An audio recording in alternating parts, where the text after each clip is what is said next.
Hello everyone. So I'm finally going to fill this part up with the gouache. If you saw my previous video, I had gotten this little thing from Etcher. It's like a 3D printed thing that can hold their little ceramic palettes. And I already had one of these filled up with watercolor. There's the little watercolor one.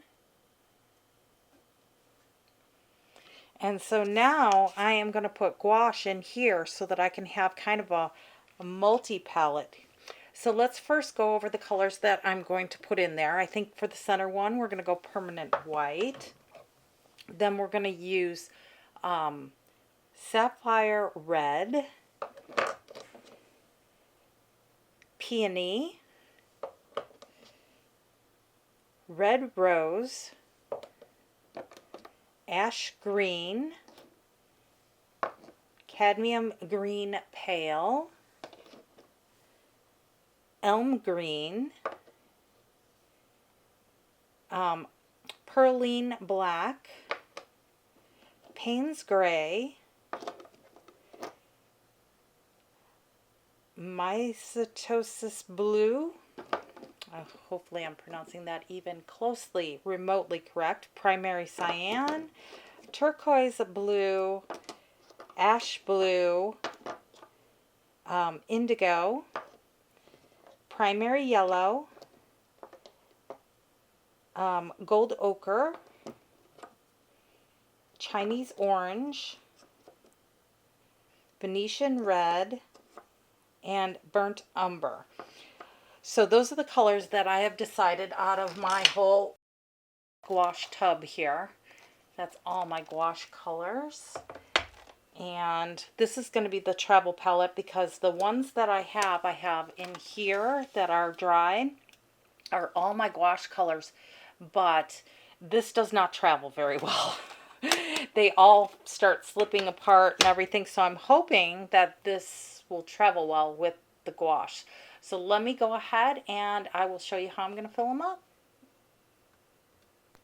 So I have this sticky tacked in the bottom, so I'm going to have to pour these in while it's already set up in there. So we're going to start with the sapphire red.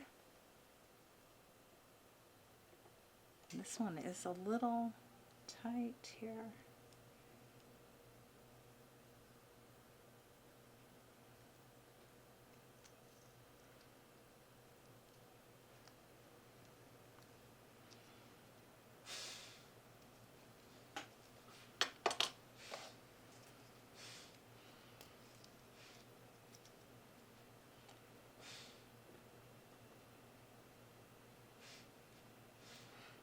And I'll go ahead and I'll get some toothpicks to go ahead and stir these in.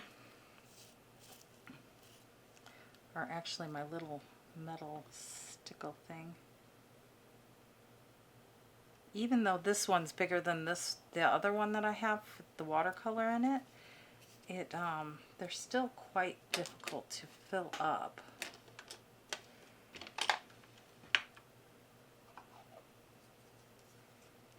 So hopefully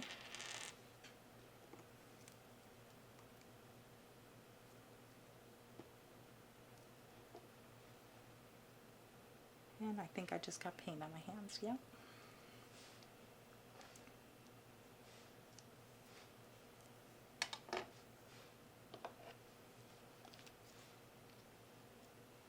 It took me a while to pick out which colors I was going to use. The choices are so wide, but I figure I'd pick a few of my favorites and I'd pick the dark colors because you can always mix white to make them pastel-y. So that was my thinking about how I picked colors. And I'm hoping this palette will work nicely.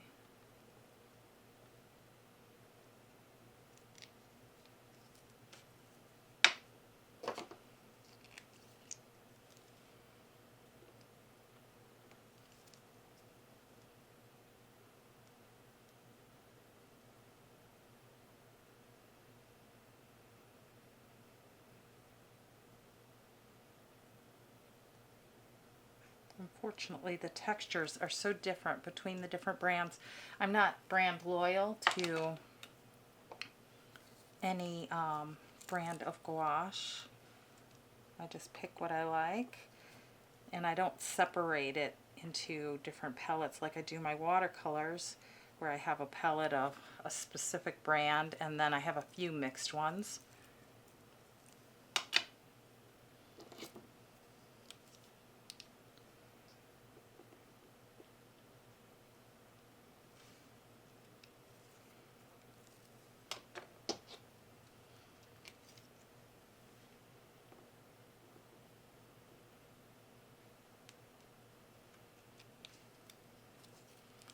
I know they're kind of sticking up a little bit, but I'll take care of this row. I'll get my little stir stick and take care of this row before I move on to the inside row so that I don't get it all gooey.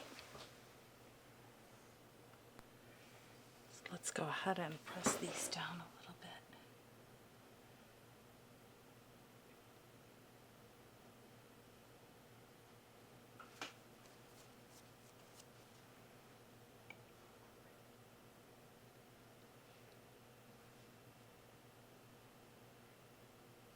I may need to top these off even though they look like they're really full. Gouache tends to dry down quite a bit.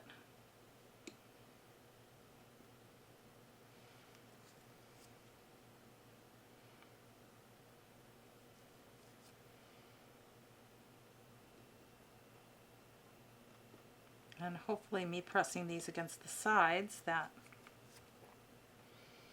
they will stay in here and not float out. I wish they actually had little ridges on the bottom of these so that the paints couldn't, they'd have something to grip onto. But this is all an experiment.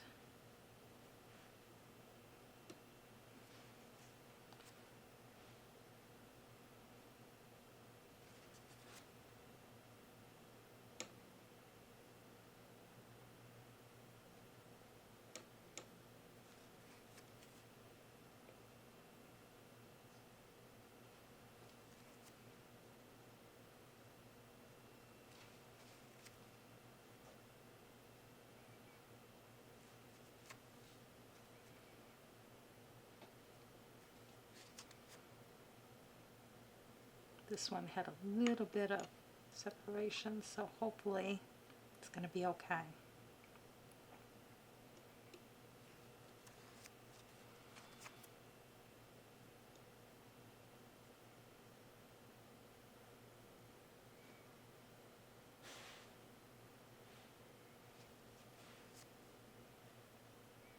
This one had a little separation too.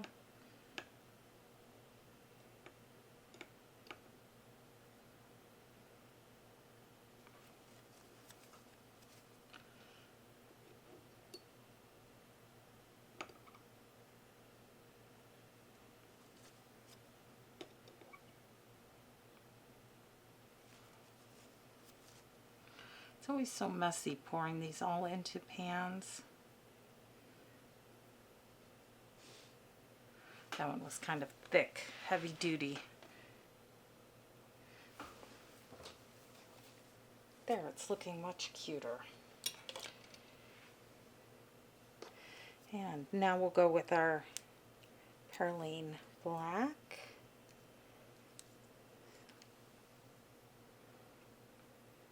Oop, that was binder separation. I'm going to have to clean that up. Little cleanup with some Q-tip. Hopefully this will work. It looks like it got the majority of it.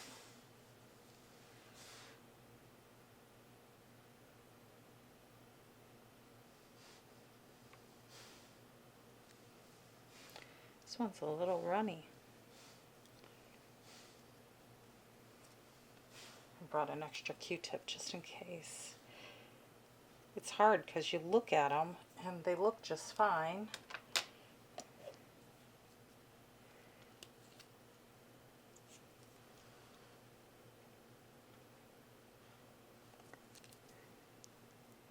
This This one is really tough.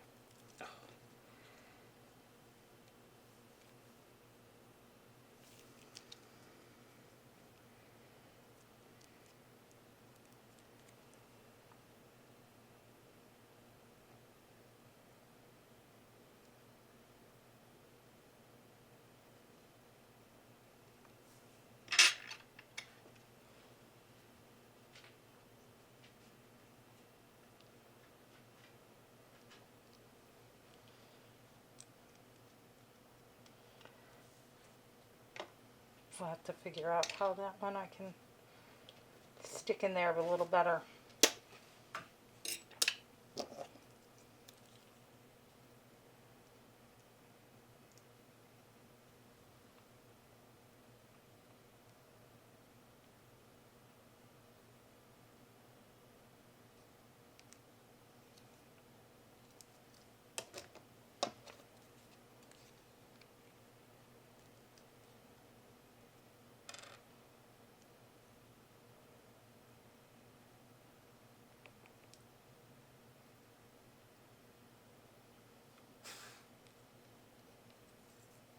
Chinese orange is so pretty.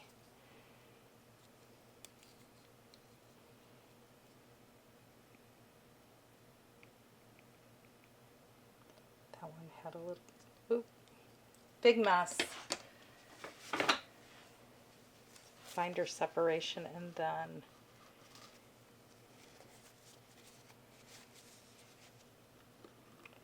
it kind of pushed out. I'll have to clean that up.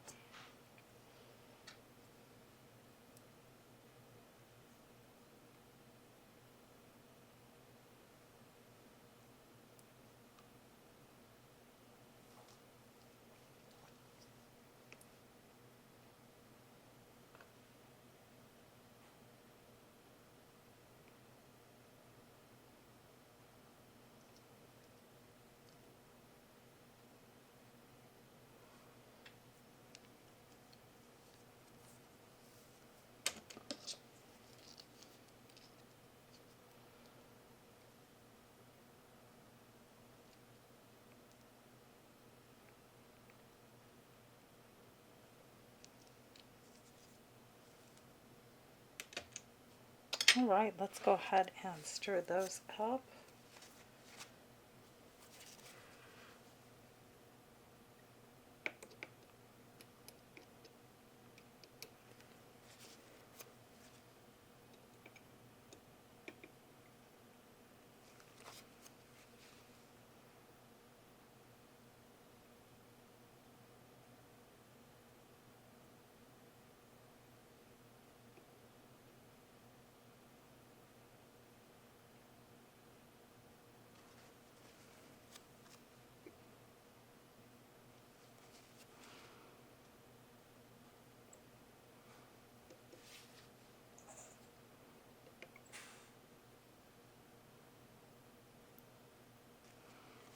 The only thing about these is the holes are so little that you don't have any room for mistakes or anything.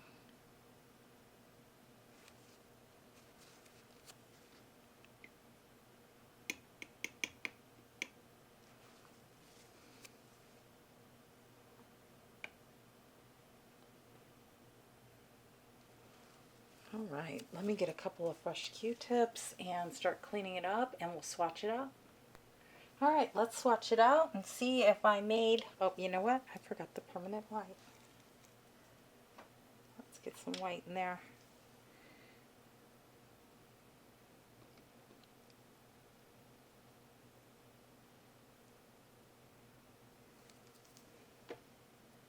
I had a little binder separation in that one too.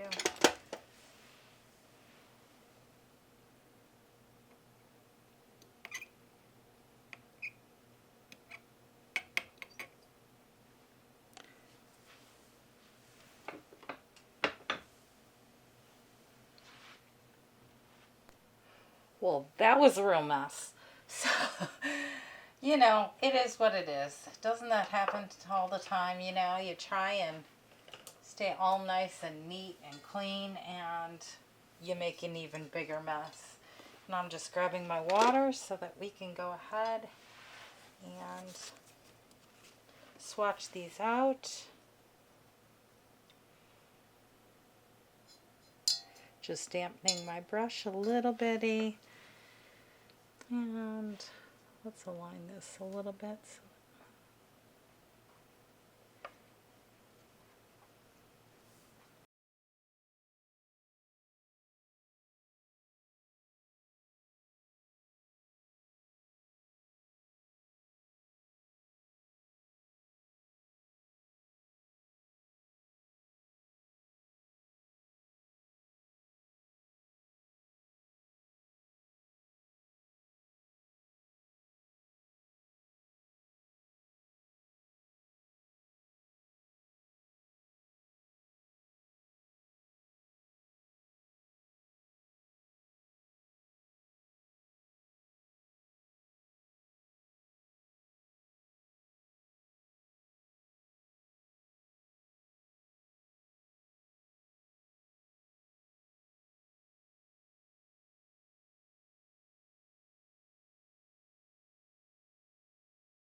Alrighty, got things cleaned up. It's all looking good. Here's the whole palette.